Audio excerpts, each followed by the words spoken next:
Hello boys, welcome back to the channel. నేను మీ వంశీ. అందరూ ఎలా ఉన్నారు? Hope everyone is doing great. ఈ రోజు వీడియోలో మన దగ్గర రాయల్ ఎన్ఫీల్డ్ హంటర్ 350 ఉంది. ఈ బైక్లో నాకు అనిపించిన పాజిటివ్ పాయింట్స్ ఏంటి, నెగిటివ్ పాయింట్స్ ఏంటి అన్ని వీడియోలో చెప్తాను. సో ఎవరైనా హంటర్ 350 తీసుకుందాం అనుకుంటే 2025లో ఈ వీడియోని అయితే డెఫినెట్గా లాస్ట్ వరకు చూడండి. నేను చెప్పే పాజిటివ్స్ ఇంకా నెగిటివ్ పాయింట్స్ అయితే మీకు డెఫినెట్లీ హెల్ప్ అవుతాయి అనుకుంటాను. సో వీడియోని ఎండ్ వరకు చూస్తే ఏంటంటే మీకు ఒక ప్రాపర్ ఐడియానే వస్తుంది. సో లేట్ చేయకుండా ఫస్ట్ మనం పాజిటివ్స్తో స్టార్ట్ చేద్దాం. దాని తర్వాత నెగిటివ్ పాయింట్స్ అని చెప్తాను. ఈ బైక్లో నాకు అనిపించిన పాజిటివ్స్ ఇంకా నెగిటివ్ పాయింట్స్ అనేది ఈ బైక్ని నేను చాలా కిలోమీటర్స్ నడిపిన తర్వాతనే ఈ వీడియోనే చేస్తున్నాను. సో నాకు ఎంతో కొంత నాలెడ్జ్ అనేది ఉండింది ఈ బండి పైన. సో అన్ని రకాలుగా నేను ఎక్స్పీరియన్స్ చేశాను కాబట్టి ఈ వీడియో అనేది మీకు చేస్తున్నాను. సో ఈ బైక్లో నాకు ఫస్ట్ అనిపించే పాజిటివ్ పాయింట్ ఏంటంటే దీని యొక్క లుక్స్. సో లుక్స్ అయితే చూడడానికి డెఫినెట్లీ చాలా బాగుంటుంది. ఈ బండికి మనకు డైరెక్ట్ కాంపిటీషన్ అయినా టీవీఎస్ రానీతో కంపేర్ చేసుకున్నా కానీ లుక్స్ పరంగా చాలా బాగుంటుంది. ఫ్రంట్లో కానీ సైడ్ నుంచి కానీ లుక్స్ అయితే డెఫినెట్లీ కిల్లర్ అని చెప్పాలి. అండ్ ట్రాంప్ నుంచి స్పీడ్ ట్విన్ అని ఒక మోటార్ సైకిల్ ఉంటుంది. సో ఇంచుమించు అదే మోటార్ సైకిల్ ఇన్స్పైర్ డిజైన్ అని కూడా అనుకోవచ్చు.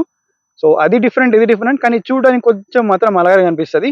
అండ్ దీంట్లో ఏంటంటే మనకి చాలా కలర్ ఆప్షన్స్ ఉంటాయి. సో మీకు నచ్చిన కలర్ అయితే మీరు చూస్ చేసుకోవచ్చు. కలర్ బట్టి కూడా మనకి ప్రైస్ అనేది డిఫరెంట్ ఉంటుంది కాబట్టి 2,10,000 నుంచి 2,35,000 నుంచి 40,000 మధ్యలో మీకు అన్ని వేరియంట్స్ అనేది ఆన్ రోడ్ లో వచ్చేస్తాయి. అండ్ సెకండ్ పాజిటివ్ పాయింట్ దీంట్లో నాకు అనిపించేది ఏంటంటే దీని యొక్క ఇంజన్.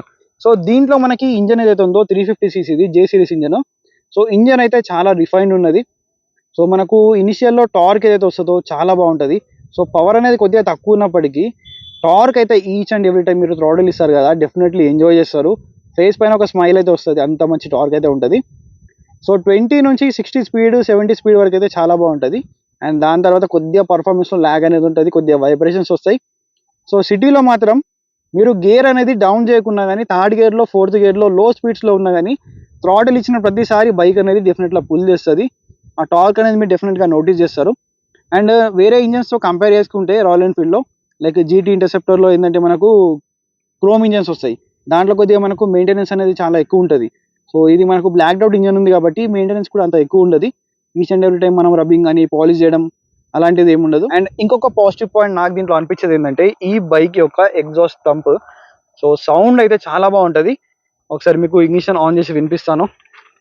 సో ఒకసారి మీరే చెప్పండి. అండ్ దీంట్లో అనలాగ్ మీటర్ వస్తుంది. సో నాకు డిజిటల్తో కంపేర్ చేసుకుంటే అనలాగే చాలా బెటర్ అనిపిస్తుంది. Let me turn it on.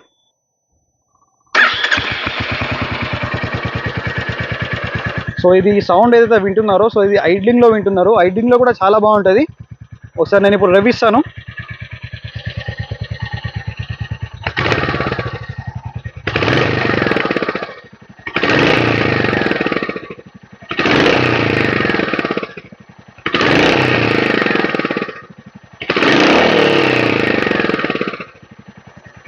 So ఇదైతే హంటర్ 350 యొక్క ఎగ్జాస్ట్ థంప్.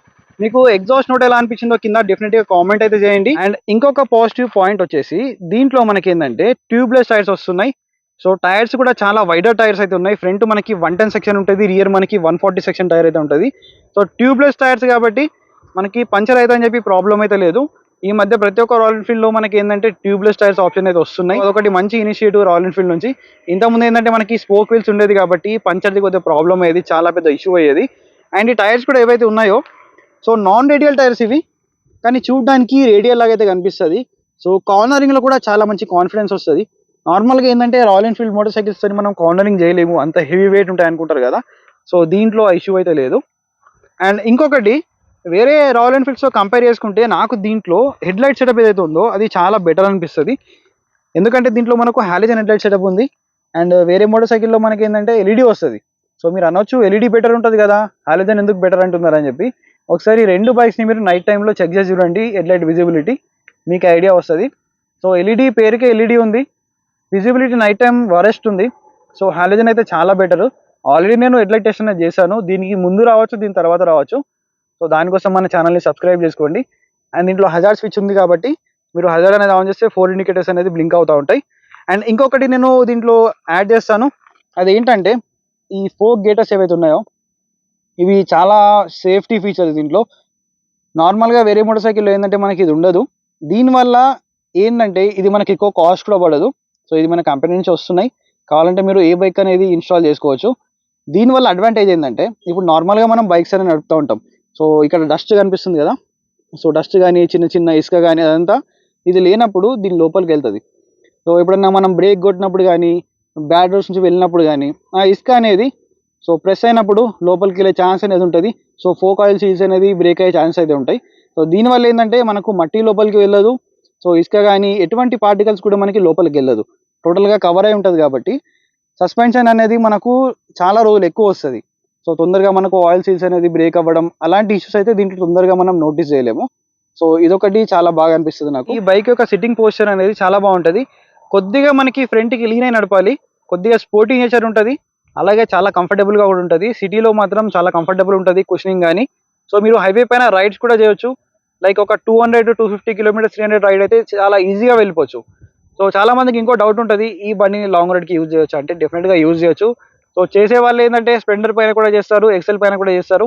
సో ఓవరాల్గా నడిపే వాళ్ళపైన డిపెండ్ అవుతుంది. కాబట్టి మీరు ఎలా నడుపుతున్నారు అని చెప్పి దానిపైన డిపెండ్ అవుతుంది.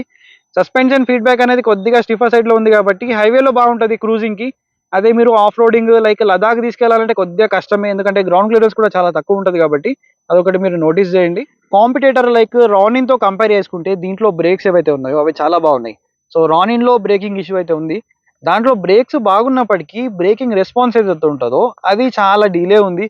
అండ్ బ్రేకింగ్ బైట్ కూడా అంతా బాగాలేదు. సో దీంట్లో ఏంటంటే ఆ బ్రేకింగ్ రెస్పాన్స్ కానీ ఏబిఎస్ ఇంట్రూజన్ ఏదైతే ఉంటుందో అది చాలా బాగుంది దీంట్లో. అదొకటి నాకు బాగా అనిపించింది. సో దీంట్లో మనం నెగిటివ్ పాయింట్స్ గురించి మాట్లాడితే ఫస్ట్ నాకు అనిపించే నెగిటివ్ పాయింట్ ఏంటంటే దీంట్లో రియర్ సస్పెన్షన్ ఏదైతే ఉందో అది చాలా స్టిఫర్ సైడ్లో ఉంటుంది. సో ఇది చాలా మంది కస్టమర్స్ కూడా నోటీస్ చేసే ప్రాబ్లము. సో రియర్ సస్పెన్షన్ ఏంటంటే కొద్దిగా స్టిఫర్ సైడ్లో ఉండడం వల్ల మనం నార్మల్గా హైవే పైన రైడ్ చేస్తున్నప్పుడు ఎటువంటి ప్రాబ్లం ఉండదు. సిటీలో కూడా చాలా కంఫర్టబుల్ అనిపిస్తుంది. ఎప్పుడైతే లైక్ స్పీడ్ బ్రేకర్స్ పై నుంచి డైరెక్ట్ ఎక్కించినప్పుడు కానీ కొద్దిగా మనకి బ్యాడ్ రోడ్స్ వచ్చినప్పుడు కానీ చాలా స్టిఫ్ అనిపిస్తుంది. సో పిలియన్ కూడా అంత కంఫర్టబుల్గా అయితే ఉండదు. సో ఇదైతే నాకు దీంట్లో అనిపించిన ఫస్ట్ నెగిటివ్ పాయింట్ అయితే. సో చాలా మందికి ఇది నెగిటివ్ కాకపోవచ్చు. సో కొందరు ఫేస్ చేస్తున్నారు, కస్టమర్స్ ఫీడ్బ్యాక్ కూడా తీసుకున్నాను కాబట్టి ఈ పాయింట్ అనేది మీకు చెప్తున్నాను. అండ్ నెక్స్ట్ నెగిటివ్ పాయింట్ నాకు దీంట్లో అనిపించింది ఏంటంటే సీట్ ఏదైతే ఉందో సో రైడర్కి అయితే చాలా కంఫర్టబుల్గా ఉంటుంది. సో పిలియన్ సీట్ ఏంటంటే కొద్దిగా మనకి చిన్న ఉంటుంది. ఇక్కడ చూసుకోవచ్చు స్పేస్ కూడా ఎక్కువ లేదు. రైడర్కి చూసుకుంటే చాలా ఎక్కువ స్పేస్ ఉంది, అదే పిలియన్కి చూసుకుంటే చాలా తక్కువ స్పేస్ ఉంది. సో పిలియన్ అయితే అంత కంఫర్టబుల్గా అయితే కూర్చోడు. కుషనింగ్ పరంగా నో డౌట్ చాలా బాగుంది, కానీ స్పేస్ తక్కువ ఉండడం వల్ల ఏంటంటే కొద్దిగా హెవీ పర్సన్ ఉంటే కనుక కొద్దిగా ప్రాబ్లం అయితే అవ్వచ్చు. సో ఎవరైతే ఫ్యామిలీ కోసం తీసుకుంటున్నారో వాళ్ళైతే డెఫినెట్గా బ్యాక్ రెస్ట్ అనేది ఇన్స్టాల్ చేసుకోండి. యాక్సరీస్లో వస్తుంది మనకు అది. సో లైక్ 1200 2000 లోపలే ఉంటుంది. సో అది తీసుకుంటే కనుక ఫ్యామిలీ కోసం అయితే చాలా బెటర్ ఉంటుంది, లుక్ కూడా కొద్దిగా ఎన్హాన్స్ అవుతుంది. ఇది నాకు దీంట్లో అనిపించిన సెకండ్ నెగిటివ్ పాయింట్ అయితే. అండ్ ఇంకొక నెగిటివ్ పాయింట్ గురించి మాట్లాడితే ఇంజన్ గురించి మాట్లాడాలి. సో నో డౌట్ ఇంజన్ అనేది దీంట్లో చాలా బాగుంది. సో టార్క్ ఏదైతే ఉందో అది చాలా బాగుంటుంది. బట్ నాకు ఎక్కడ నెగిటివ్ పాయింట్ అనిపించింది అంటే ఈ నెగిటివ్ పాయింట్ అనేది అందరికీ వర్తించదు. సో కొందరికి వర్తించవచ్చు, కొందరికి వర్తించకపోవచ్చు. ఏంటంటే కొందరు నార్మల్గా 100cc 150cc నుంచి డైరెక్ట్ హంటర్ తీసుకున్న వాళ్ళకి ఈ ప్రాబ్లం అనేది డెఫినెట్గా ఫేస్ చేస్తారు. ఏంటంటే హీటింగ్ ఇష్యూ. సో మనకి ఇది 350cc కాబట్టి ఒక 5-10 కిలోమీటర్స్లోనే మనకు ఇంజన్ అనేది హీట్ అయిపోతుంది. అదే మీరు ట్రాఫిక్లో ఎక్కువ నడుపుతున్నారంటే హీట్ అనేది మీకు డెఫినెట్గా తెలుస్తూ ఉంటుంది. సో డైరెక్ట్ మీరు 100-150cc నుంచి జంప్ అవుతున్నారు హంటర్కి అని అంటే ఇది ఒకటి మీరు నోటీస్ చేసుకోండి. హీట్ అంటే మరీ ఎక్కువ హీట్ ఏమి ఉండదు, మేనేజబులే. కానీ ఏంటంటే తక్కువ సీసీ ఇంజన్ నడిపి ఒకేసారి ఈ ఇంజన్కి వచ్చేసరికి కొద్దిగా అలవాటు కావాలంటే టైం పడుతుంది. స్టార్టింగ్లో మీకు అనిపించవచ్చు ఏంది బండి ఇంత హీట్ అవుతుందని చెప్పేసి. సో అది మేజర్ ప్రాబ్లం అయితే కాదు, కొన్ని రోజులు నడిపితే అలవాటు అయిపోతుంది. అండ్ నెక్స్ట్ ఇంకొక నెగిటివ్ నాకు అనిపించింది ఏంటంటే దీంట్లో గ్రౌండ్ క్లియరెన్స్ ఏదైతే ఉందో చాలా తక్కువ ఉంటుంది. సో మీరు చూసుకోవచ్చు 150 mm ఉంది. సో ఎక్కడన్నా హెవీ స్పీడ్ బ్రేకర్స్ మీరు లైక్ వెనకాల ఆల్రెడీ పిలియన్ కూర్చున్నారు, కొద్దిగా హెవీ పర్సన్, మీరు కూడా కొద్దిగా హెవీ ఉన్నారు అన్నప్పుడు ఒక పెద్ద స్పీడ్ బ్రేకర్ వచ్చినప్పుడు చిన్న స్క్రేప్ అయ్యే ఛాన్స్ అయితే ఉన్నాయి. ఎవ్రీ టైం అయితే తాకదు. ఈ బండి పైన నేను ఆల్రెడీ ఆఫ్ రోడింగ్ వీడియో కూడా చేశాను, కావాలంటే మీరు చెక్అవుట్ చేయొచ్చు. దాంట్లో కూడా ఎక్కడ తగిలే ఛాన్స్ అయితే లేదు, తగలలేదు. నేనే షాక్ అయ్యాను అసలు ఇంత తక్కువ గ్రౌండ్ క్లియరెన్స్కి అంత బాగా మేనేజ్ చేసిందని చెప్పి. కొన్ని ప్లేస్లలో ఏంటంటే విత్ పిలియన్ ఉన్నప్పుడు కొద్దిగా పిలియన్ వెయిట్ కూడా ఎక్కువ ఉన్నప్పుడు ఏంటంటే కింద కొద్దిగా స్క్రేప్ అయ్యే ఛాన్స్ ఉంది, అది కూడా హెవీ బ్రేకర్స్ ఉంటే, లేదంటే ఏదైనా ఆఫ్ రోడింగ్ చేసినప్పుడు. సో నార్మల్గా ఈ బండి ఆ పర్పస్కి కాదు కాబట్టి ప్రాబ్లం అయితే ఉండదు. బట్ ఇది ఒక చిన్న నెగిటివ్ అనిపించింది కాబట్టి యాడ్ చేశాను.